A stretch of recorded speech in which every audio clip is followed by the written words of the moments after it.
Ok, alors maintenant passons à la partie exercice. Donc ça, normalement, c'est quelque chose que vous auriez dû faire en cours. Mais comme vous n'êtes pas là et qu'on ne peut pas se voir, je vais devoir le faire au tableau. Ok? Donc je vais vous expliquer ce que c'est qu'une transgenèse d'un gène. Donc un gène, rappelez-vous, c'est quelque chose qui donne l'information sur un caractère de notre corps. Donc je sais pas, la couleur des cheveux, la forme des doigts, la couleur de la peau, d'accord? Tout ça. Donc ça, c'est ce qui est contenu dans un gène. Okay, et donc, quand on fait une transgenèse d'un gène, transgenèse, ça veut dire qu'on va déplacer un gène.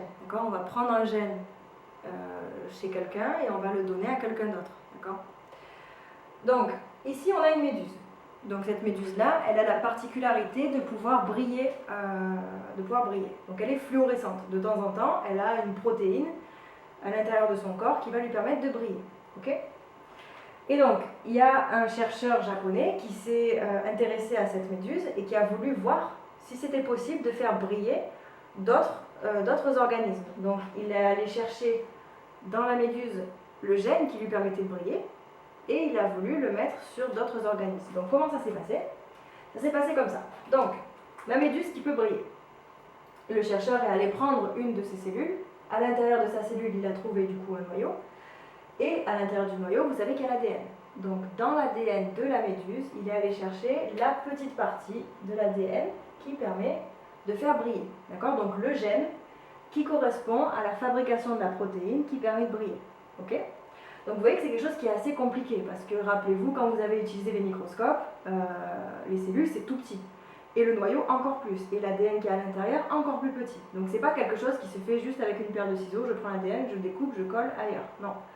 Il faut des machines très puissantes qui vont aller centrifuger pour séparer l'ADN, séparer les gènes et pouvoir prendre ce qui nous intéresse. D'accord? Donc du coup, il a récupéré ce petit morceau d'ADN là qui permettait à la méduse de briller. Okay, et donc une fois qu'il a pris ce morceau d'ADN là, il l'a mis sur un autre organisme. Donc là, il a choisi une bactérie. Okay, donc vous voyez bien que la bactérie et la méduse, ça n'a rien à voir. Il a pris son ADN et il l'a mis à l'intérieur de la bactérie. Donc, plusieurs scénarios possibles, plusieurs choses qui auraient pu arriver. C'est que, premièrement, soit le fait de mettre cet ADN étranger dans la méduse, ça aurait pu tuer, dans la bactérie, pardon, ça aurait pu tuer la bactérie. Donc ça, c'est la première chose possible. Deuxième chose, la bactérie aurait pu ne pas accepter l'ADN et du coup le rejeter ou le détruire. D'accord? Deuxième hypothèse. Une troisième hypothèse, elle aurait pu accepter l'ADN mais ne pas le comprendre, et du coup, que ça n'ait aucun effet.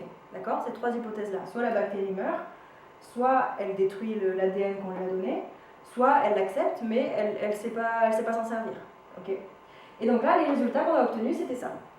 Donc ici, on a une bactérie qui devient fluorescente. Donc les résultats, ça donne ça.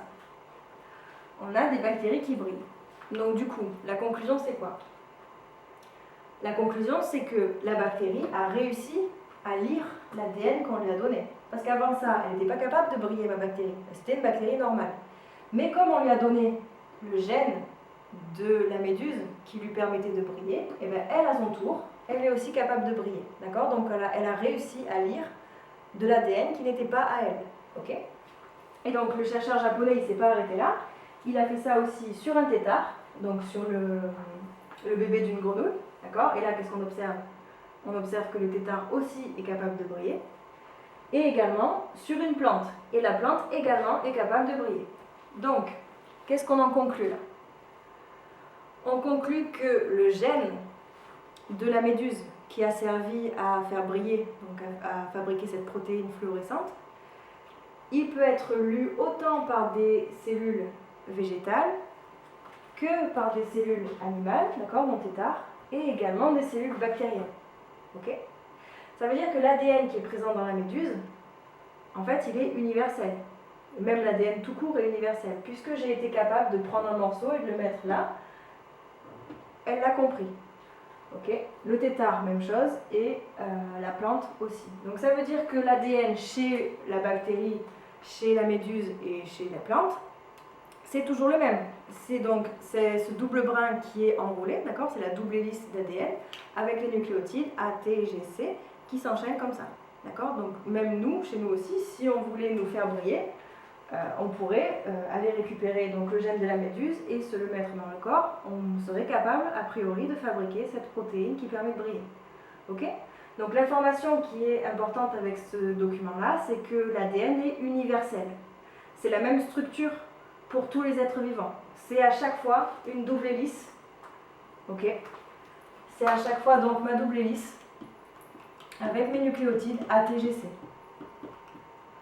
Par contre, la différence entre tous les êtres vivants, c'est que ce ne sera pas le même enchaînement. L'ADN, même si on a les mêmes lettres, les mêmes nucléotides, ce n'est pas le même enchaînement. Du coup, c'est pour ça qu'on a autant de formes différentes.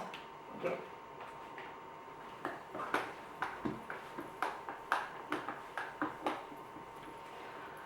Donc voilà pour cet exercice-là. Ok, maintenant, deuxième exercice. On va parler des drosophiles. Donc les drosophiles, ce sont ces petites mouches-là, qu'on utilise beaucoup en génétique. Donc nous, ce qu'on cherche à savoir, c'est expliquer la couleur de leurs yeux. Donc les drosophiles normales, okay, les drosophiles qu'on trouve dans la nature le plus souvent, elles ont les yeux rouges. Okay. Donc ces drosophiles, elles ont les yeux rouges. Et ce qui est intéressant avec ces drosophiles, c'est que quand on regarde leur ADN, elles n'ont que 8 chromosomes, d'accord? Elles n'ont que 4 paires de chromosomes. Donc c'est facile à étudier, d'accord? C'est pas comme nous qui avons beaucoup de chromosomes. Là, il n'y en a que 8. Donc c'est facile. Et donc du coup, ce qui se passe pour la couleur des yeux, c'est que parfois, il existe des drosophiles qui apparaissent avec les yeux marrons. Donc imaginez, je suis dans un laboratoire, j'ai une boîte avec des drosophiles. Elles ont toutes les yeux rouges. Donc les parents, les grands-parents, les arrière-grands-parents, toutes pendant des générations, elles ont les yeux rouges. Et un jour, j'ai un bébé qui apparaît avec les yeux marrons. Comment je peux expliquer ça? Comment je peux expliquer que ma drosophile, alors que toutes les générations précédentes ont les yeux rouges, d'un coup je me retrouve avec une drosophile qui a les yeux marrons? Donc c'est quoi l'hypothèse là? Donc là, il faut aller chercher ce qui nous intéresse. Donc ce qui nous intéresse, c'est la couleur des yeux. La couleur des yeux, c'est influencé par quoi? C'est quoi qui détermine la couleur des yeux? C'est l'ADN, forcément, d'accord? C'est pas ce qu'elle va manger, la drosophile, qui va lui faire changer la couleur des yeux. Non. C'est ce qui est inscrit dans son ADN. Donc il faut aller regarder l'ADN et chercher le gène qui correspond à la couleur des yeux. Je prends ce gène-là uniquement. Je ne vais pas aller regarder le gène qui me parle de la forme des ailes. Ça, je m'en fiche. Moi, je veux juste expliquer la couleur des yeux. Donc il faut que je trouve le gène de la couleur des yeux pour ma drosophile qui a les yeux rouges, mais je vais aussi regarder la drosophile qui a les yeux marrons. Et qu'est-ce que je vais faire? Je vais comparer, d'accord? Et s'il y a des différences, si l'enchaînement de nucléotides n'est pas le même, bah du coup ça expliquera pourquoi j'ai pas la même couleur, d'accord? C'est logique, parce que si l'enchaînement, si le gène c'est le même chez celle-là et chez celle-là, normalement elle devrait avoir la même couleur des yeux, ok? Donc c'est ce qu'on a fait ici. Donc là, comment ça se lit ce document? Donc ici, on a des gènes qui ont été mis par l'informatique. Donc ça se lit comme ça. Okay, la première ligne, là, ça correspond à BW. BW, on nous dit que c'est l'allèle, donc c'est le gène de la drosophile sauvage aux yeux rouges. Donc en fait, la première ligne, là, c'est le gène qui correspond aux yeux rouges. Okay, le deuxième et le troisième, c'est les drosophiles qui ont les yeux marrons. D'accord? Donc ça, c'est rouge. Okay. Et les autres, c'est marron et marron. Donc ce que je vais faire, c'est que je vais comparer les deux. Donc pour ça, il faut d'abord savoir à quoi ça correspond ces petits traits. Okay. Donc ici, vous voyez là l'enchaînement de nucléotides. Ici, j'ai un T, j'ai un C, j'ai un T, j'ai un G, etc. Okay, c'est ce que je vous avais dit sur l'ADN. Okay, ma molécule comme ça, avec mes nucléotides. Okay, donc T, C, T, etc. D'accord? Donc ça, c'est ce qui correspond au gène de la couleur des yeux. Donc cet enchaînement particulier-là, ça va donner la couleur des yeux rouges. Maintenant, je regarde celui de la drosophile qui a les yeux marrons. Je vois un trait comme ça. Quand j'ai un trait, ça veut dire qu'en fait, j'ai le même nucléotide que la première ligne. Donc là, du coup, j'ai un trait, ça veut dire qu'en fait, j'ai un T. À côté, j'ai un C, j'ai un T, j'ai un G. En fait, c'est la même chose. C'est la même chose jusqu'à un moment où c'est plus la même chose. D'accord? Et donc là, ça se repère directement parce qu'on voit que ça, alors que le reste, c'est des petits traits. D'accord? Donc, si vous observez bien,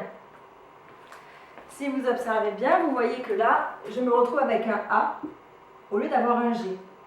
Donc là, sur le nucléotide numéro 1731, 32, 33, 1733, j'ai une mutation. Rappelez-vous ce que je vous avais dit là, quand on n'a pas le même nucléotide. Donc là, je me retrouve avec une mutation. Au lieu d'avoir un G, normalement j'aurais dû avoir un G, c'était mon gène normal, ça a muté. Okay, il y a un A qui s'est mis à la place du G. D'accord? Donc ça, c'est une mutation que j'ai à ce niveau-là. Est-ce que j'ai d'autres mutations après? Non, a priori, c'est toujours pareil. Donc là, juste cette mutation-là, ça a permis de carrément changer la couleur des yeux de la drosophile. Donc ma mutation au niveau du nucléotide 1733 a permis à la drosophile de ne plus avoir les yeux rouges, mais d'avoir les yeux marrons. D'accord? Alors c'est pas une maladie, hein, c'est juste que ça a changé la couleur des yeux. Okay? Même chose pour ma drosophile qui est en dessous. Donc elle, c'est aussi une drosophile qui a les yeux marrons. Donc là, je remarque que j'ai la même chose. T, C, T, G, etc. etc. Là j'ai un petit trait. Ça veut dire quoi? Ça veut dire que là, j'ai pas la mutation. Là, je me retrouve avec un G. D'accord? Là, c'est le nucléotide normal. Ça continue, ça continue. Par contre, la mutation, elle est plus loin. Si vous regardez ici, là, vous avez une mutation à cet endroit-là. Donc là, je suis sur le nucléotide numéro 1910, 11, 12, 13, 1913. Donc là, cette fois, au lieu d'avoir un C, je me retrouve avec un A. Donc de nouveau, c'est une mutation qui permet du coup à ma drosophile là d'avoir les yeux marrons. D'accord? Donc là, il y a deux mutations possibles.